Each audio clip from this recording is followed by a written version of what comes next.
Okay, another question that comes up is my case, and we get a lot of calls on this, but people will say something to the effect of, my case got denied, how long should I wait before I reapply? And so this is a longer conversation because it really depends. And so it depends on the type of case you have, it depends on the type of mistake that you made, it even depends on which agency is dealing with it.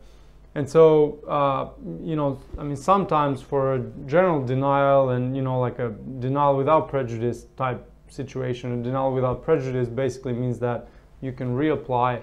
You know, so it could take 2 to 3 months for the case to go from, you know, the base, the field office, or, you know, let's say the consular processing back to, you know, MVC for that decision. And so you might need to wait a couple months. Additionally, sometimes you might need to wait some time to gather additional evidence that you need.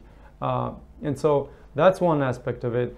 But there are some cases, and this is why it's very important to do it right the first time, because there are some cases where you could be denied in such a way that they will revoke your ability to file for another type of immigration benefit again in that particular circumstance or situation or what have you. You know, so